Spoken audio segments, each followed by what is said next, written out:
Pastor Kibuloy nahuli na, panayam ito ating pakinggan. Q, mga kaibigan kasama, nandito tayo ngayon sa Camp Katitipan dito sa Davao City. Kasama natin ngayon si Brigadier General Nicolas Torre, ang Regional Director ng PNP Pro 11. Sir, gusto namin makipagkwentuhan sa inyo, ano po ang nangyari itong maghapon na ito at alam niyo po ba yung nangyari ng pagkakahuli or pagkakasuko ni Apollo Kibuloy?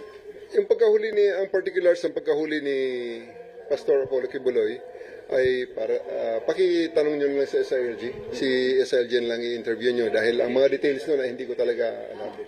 Okay, so pakina lang at hindi parents to him, hindi ko talaga alam ang mga details na yun. Pero siya po ay nanggaling mismo dito sa Davao? I think so. I would like to think so. Na dito talaga nanggaling sa Davao dahil pinasundo ng eroplano. So, and may convoy na pinalabas sa KOJC. Ang kinikwento niyo kanina ay siya ay sinundo ng C-130 with itong... Hindi ko sigurado na sinundo ng C-130. Basta namataan natin ng C-130 na naglanding sa TOG 11 at pagkatapos ay merong utos sa atin na palabasin yung siyam na sasakyan doon sa hangar papunta sa loob ng airport. Pinaguide ng ating ABSEO, yung Aviation Security Group na unit natin, and then dinala sa aeroplano. So RD, ano po masasabi niyo kasi all the while, habang kayo ay busy-busy rito, nandito pa rin talaga. At tama po yung sinasabi niyo, nandito si Apollo Kibuloy. Hindi naman tayo nagduda dun. There's no doubt that he's here. Ang pagtatago nga lang. At napag-aralan natin kaya medyo humaba ang ating paghahanap. Dahil napakalaki nga ng lugar. Kaya napag-aralan din naman natin, natututo rin tayo. At saka ako'y nagpapasalamat din kay Pastor Apollo Kibuloy for the realization na ito na talaga ang tamang gawin. Kundi harapin na lang talaga ang batas. Ano po masasabi niyo ngayon sa inyo pong sa tropa na matyagang nagantay, nag-operate for 16 days, nandito sila? Ako'y lubos na nagpapasalamat sa ating mga kababayan.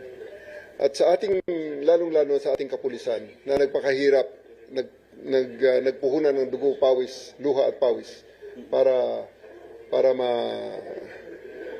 ma-achieve ang mission na ito. So, maraming salamat sa inyong cooperation. At sagot ko ngayong gabi ang lechon at band.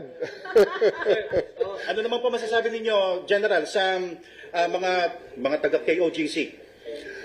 Well, ako'y nagpapasalamat din sa ating mga kapatid sa KOJC sa kanilang kooperasyon. At may mga pagbabanghayan siguro, hindi pagkakaintindihan, at may mga engkwentrong mga maliliit lang naman. So, I do hope that this will be the start of the healing. At hindi tayo magkaaway ho. Hindi niyo ako kaaway.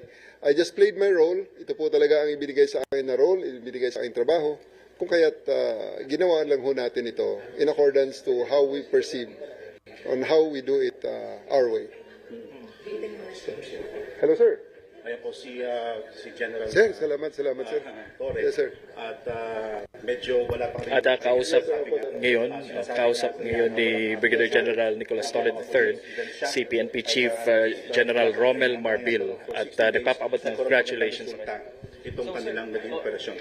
Okay, 2 linggo kayong nag-ikot. Saan kaya nagtago si Kibuloy? Tama kami. Yung sa presentation ko, tama yun. So, we do think. Yung mga ang mga details I'll just give you sa mga official press statement natin. Okay? So, ako'y nagpapasalamat lamang sa inyong pagkakataon sa ibinigay niyo sa akin. I do hope to see you tomorrow kung medyo malinaw na ang